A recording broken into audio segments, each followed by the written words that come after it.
Uncle మీరు ఎక్కడి నుంచి ఎక్కడ పోతుండో అసలు ఎక్కడ మీ గ్రామం ఎక్కడ? కప్లాపూర్ విలేజ్ సార్, గడ్డిన మండలం, ఓకే వికారాబాద్ ఏఆర్ ఎడ్యుకేషన్ ఉన్నాను. ఓకే అంటే 2 డేస్కి ఒకసారి డ్యూటీ ఉంటుంది. పట్నం అయిన దగ్గర డ్రైవింగ్ డ్యూటీ చేస్తున్నాం. ఓకే యథాస్థితిగా ఈరోజు మార్నింగ్ 6:30కి బస్ ఎక్కారు. 6:25, 6:30కి ఓకే బస్ ఫుల్ ఉంది. తాండూరు డిపో బస్సు ఫుల్ ఉంది, ఎక్స్ప్రెస్ బస్. ఓకే ఆల్మోస్ట్ సీట్లు ఫుల్ అయిపోయాయి. మొత్తం ఫుల్ అయిపోయింది. నిల్చొని 10-15 మంది ఉన్నాం, నిల్చున్నాం. ఓకే బస్ అయితే రోడ్ బాగాలేదు. ఒక బస్సు స్పీడ్ ఉంది, 60-65 స్పీడ్ ఉండొచ్చు. ఓకే టిప్పర్ ఎంత ఉందో టిప్పర్ కూడా ఉండొచ్చు. ఎందుకంటే మేము అవుట్ సైడ్ బండి నిల్చున్నాను, సీట్ లేక అక్కడ నిల్చున్నాం అవుట్ సైడ్ బండి.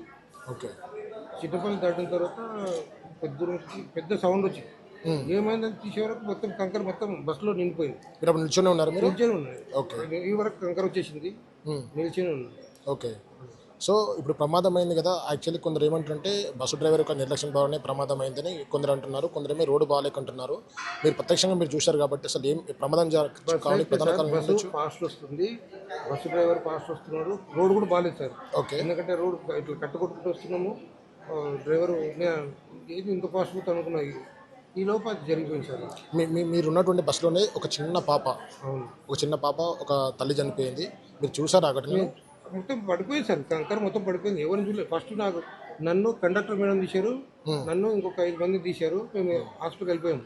వాళ్ళు 4 మొత్తం కంకర పడిపోయింది. ఎవరిని నిత్యం మీరు ఆర్టీసీ బస్సులోనే వస్తుంటారు కాబట్టి ఆర్టీసీ బస్సులో పోతుంది. ఓకే ఇలాంటి ప్రమాదాలు మరొకసారి జరగకుండా మీరు ప్రభుత్వానికి మనం చెప్పాలనుకుంటున్నారా? ఏం సార్, రోడ్లు బాగాలేవు సార్. రోడ్లు మొత్తం గుంతలు ఉన్నాయి, రోడ్లు బాగాలేవు ముఖ్యం. ఓకే అదే సార్. సో మొత్తానికి అయితే రోడ్లు బాగాలేవు సార్, రోడ్ అయితే బాగాలేవు సార్. సో మొత్తం చూసినట్టయితే వాస్తవానికి ఎవరైతే ఇప్పుడు ఆర్టీసీ మృత్యుంజయులు ఉన్నారో వీళ్ళు మాత్రం ప్రధానంగా ఈ యొక్క యాక్సిడెంట్ కానీ కారణమైతే రోడ్డు బాగాలని చెప్తున్నారు. ఏదేమైనా ఇప్పటికైనా పాలకులు తమ యొక్క మొదనిద్రను వీడి రోడ్లు వెంటనే త్వరితగతిన బాగు చేసి ఇలాంటి ప్రమాదాలు మరొకసారి జరగకుండా చూసుకోవాలని చెప్పేసి ఇటువంటి బాధ చెప్తున్నారు. సో తెలంగాణ రాష్ట్రంలో ఘోర రోడ్డు ప్రమాదం జరిగింది. ఈ యొక్క ప్రమాదంలో దాదాపుగా 19 మంది చనిపోయడం జరిగింది. ఇది అత్యంత బాధాకరమని చెప్తూ రాష్ట్ర ఆరోగ్య శాఖ మంత్రి దామోదర్ రాజనరసింహ చెప్పారు. అయితే ఈ యొక్క రోడ్డు ప్రమాదంలో ఉన్నటువంటి కొంతమంది పట్నం హాస్పిటల్లో ఉన్నారు. మన ప్రత్యక్షంగా అందులో నుంచి అంటే ఆర్టీసీ మృత్యుంజయురాలు అని కూడా చెప్పొచ్చు. ఒకసారి పూర్తి వివరాలు ఆ యొక్క బాధితులతో కనుక్కున్నాం. అమ్మ చెప్పండి, ఎక్కడ మీది? ఓకే ఓకే సో యాక్చువల్లీ ఈ ప్రమాదం జరిగింది కదా, అప్పుడు మీరు కండిషన్లో ఉన్నారా లేకపోతే ఏంటి? ఓకే అంటే ఈ ప్రమాదము బేసిక్గా అసలు ఎట్లా అంటే తప్పు ఆర్టీసీ డ్రైవర్ అని చెప్పుకోవచ్చా లేకుంటే టిప్ అని చెప్పుకోవచ్చా? ఓకే ఇంతకుముందే ఆలూరు కాడ లారీ గుద్ది కూరగాయలు అమ్ముకునేటోళ్ళు చనిపోయారు సార్. వాళ్ళ మీద వెళ్ళిపోయింది లారీ, అప్పుడు పట్టించుకోలేరు. ఇప్పుడైనా రోడ్ చూడండి, అసలు అది రోడేనా? అసలు చేతుల నుంచి మన్నగూడ వరకు అసలు రోడే కాదు, ఘోరమైన రోడ్డు. ఎక్కడ చూడు గుంతలు మెట్టలు. ఆ లారోడు ఎట్లొచ్చిందో, వాళ్ళు లారీలో నిద్రపోయి ఉంటారు, మేల్కాతోటి ఉంటారు. పొద్దున నడిపిస్తారు బండి, యాక్సిడెంట్ అవుతుంది. సో మీరు ఎటు వెళ్తారమ్మా? మీరు? నేను ఇక్కడ చేయాలకు వస్తుంది. మీరేం చేస్తుంటారు? నేను కూలి పని చేసుకుంటాను.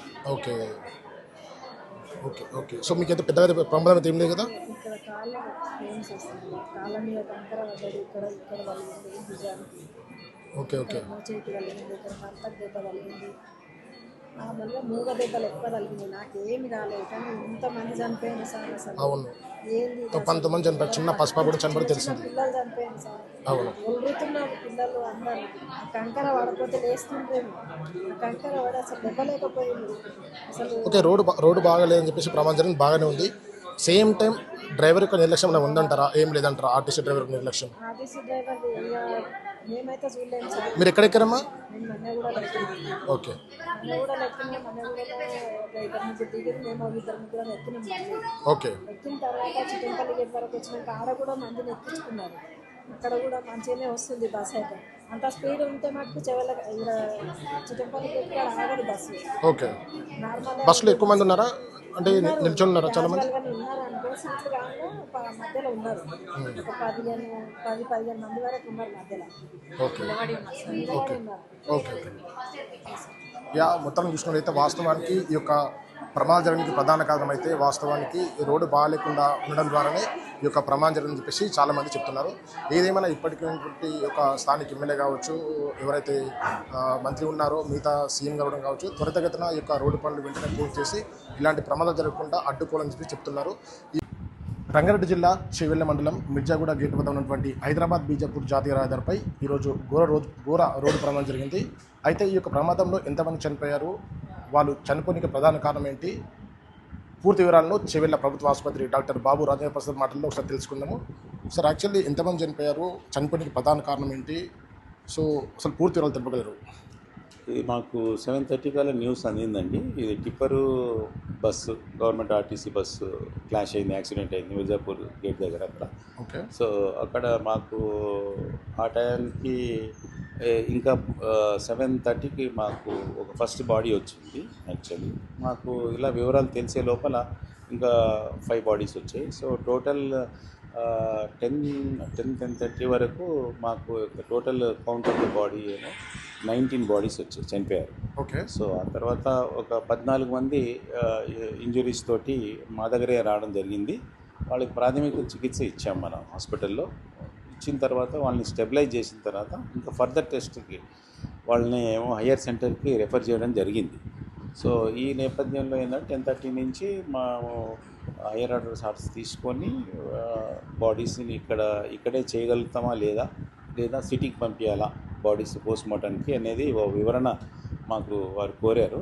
మేము డెఫినెట్లీ ఇక్కడ చేయగలుగుతాము, సఫిషియెంట్ డాక్టర్స్ ఉన్నారు అని చెప్పి సెక్రటరీ గారితో మాట్లాడిన తర్వాత వీల్ ప్రొసీడ్ అని చెప్పేసి మేము ఫస్ట్ పోస్ట్మార్టం అట్ 10:30 స్టార్ట్ చేసినామండి. ఓకే. ఎందుకంటే అప్పటికి ఐడెంటిఫై అయిన బాడీస్ 8 బాడీస్ ఐడెంటిఫై అయ్యాయి. ఏదైతే బాడీ ఐడెంటిఫై అయిందో ఫస్ట్ అది తీసేసుకొని పోస్ట్మార్టం చేయడం జరిగింది. అందులో ఏంటంటే కొంతమంది ఒక 2-3 మెంబర్స్ ఒకే ఊరు ఉండడం వల్ల వాళ్ళని కూడా ఐడెంటిఫై చేసి తొందరగా తీసుకొని వాళ్ళని ఐడెంటిఫై చేసి పోస్ట్మార్టం చేసేసి వెంటనే వాళ్ళని వాళ్ళకి అప్పగించడం జరిగింది అన్నమాట వాళ్ళకి. సో ఈ విధంగా కార్యక్రమం లాస్ట్కి 12:30 వరకు 14 బాడీస్ మేము మొత్తం అంతా పోస్ట్మార్టం చేసేసాం. అయితే లాస్ట్కి ఏంటంటే ఇంకొక 5 బాడీస్ ఐడెంటిఫై చేయాల్సి వచ్చింది, కొంచెం బ్రేక్ వచ్చింది. అవి కూడా ఇంకో హాఫ్ అన్ అవర్లో మాకు అన్ని న్యూస్ అందేయి పలానా.